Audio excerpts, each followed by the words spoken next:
how badly you want to earn. Most people don't have it. They want a job, they want job security, they want a paycheck, they want a 401k.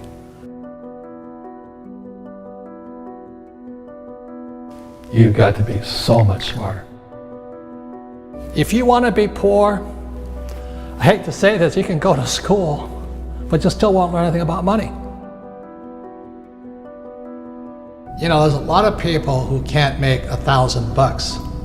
And the reason they can't make $1,000 is because mentally, emotionally, spiritually, and physically, they're not capable of making $1,000, whatever the case is. So Kim and I today are in the multi-millions of dollars in making money. But we wouldn't have gotten there because one time we were having trouble at $1,000. So every time we had a problem, we had to get bigger than the problem. For many people out there with $1,000 problem, they're not going to solve the problem until they personally develop themselves mentally, emotionally, spiritually, and physically to be bigger than $1,000 problem. There's 4 types of mindsets. One mindset is I must win. Another mindset is I must be right. Another mindset is I must be liked. And the other mindset is I must be comfortable. So the people who must be liked and the people who must be comfortable will probably never make it as entrepreneurs, simply because, you know, we hear it all the time. I don't really want to be rich. I just want to be comfortable. You know, I want to be with all my friends, have them like me. Well, they should not be entrepreneurs, they should be employees. The rich don't work for money. My way of teaching is to first put doubt in your brain, to challenge your belief systems. And then maybe you can choose new beliefs or keep up with old beliefs. So when you think about working for money, what comes through your head?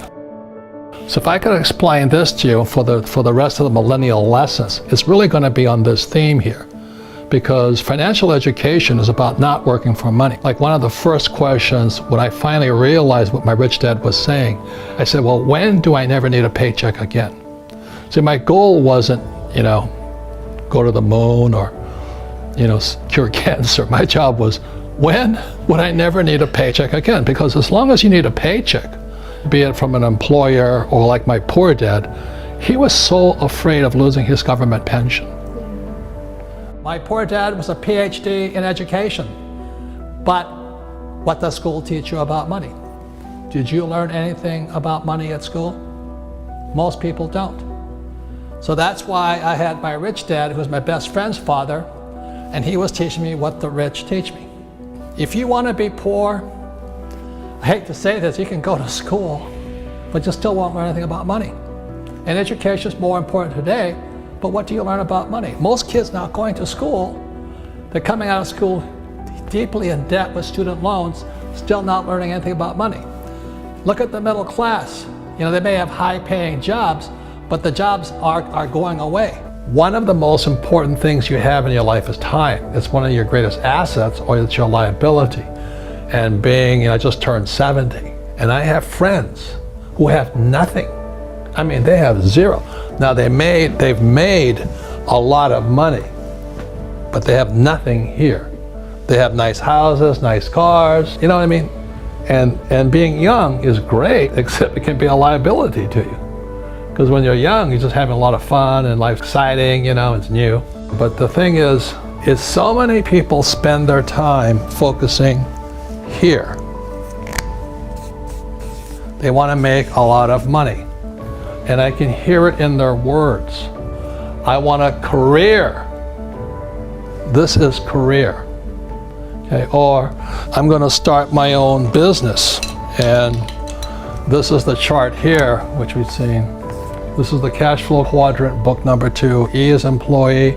S is small business, self-employed, or a specialist like a doctor, a lawyer, web designer. B is big business, 500 employees or more. And I is professional investor.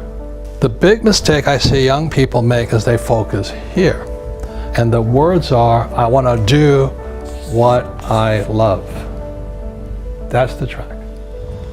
You see, in real life, sometimes you have to do what you hate. Like people think I like to write books. I hate writing books. But it fills my purpose in life. It's not my passion, my purpose in life. because my purpose was to get here. I had to learn what I didn't want to learn. I had sometimes to do what I hated. I had to learn about taxes. I had to learn about debt. I had to take classes. I had to learn about insurance. So I was doing a lot of things I hated doing so I could come over here. These guys never do this because they live that passion. I want my passion. So the big mistake for young people is I'm going to do what I love, which is fine over here. But what do you love the most? Well, I loved my freedom. And I know it sounds greedy, but I love making money. I'd rather have a lot of money than no money. I've been both.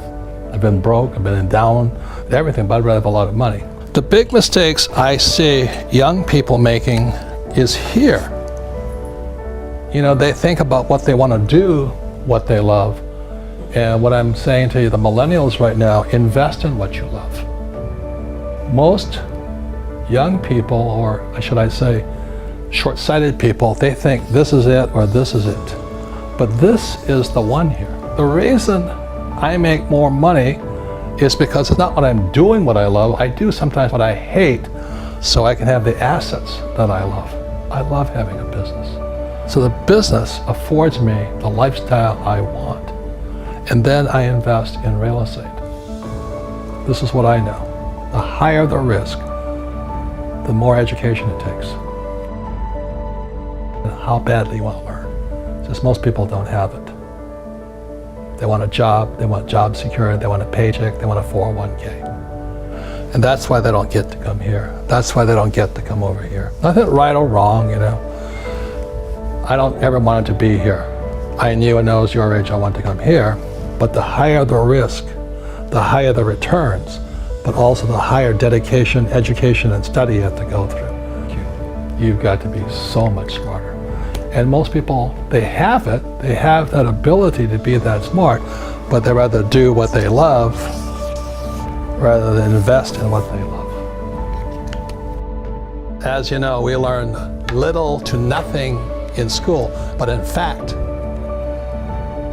you will find out that going to school actually diminishes your ability to get rich. You know, so that goes counter to what everybody tells you. Go to school, get a job, and you'll make money. And that worked probably 1,000 years ago, not working today. The number one reason to be an entrepreneur is not about money. The number one reason to be an entrepreneur is personal development.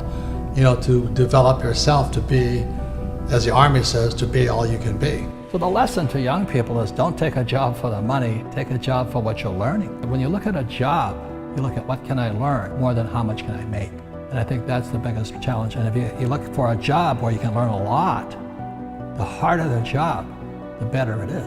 You know, I have bad luck too. I've had financial crashes. I've had people stab me in the back, but they're all good because I grow from it. That's spirituality. You know, people who are afraid of making mistakes, like they teach in school, they don't ever grow.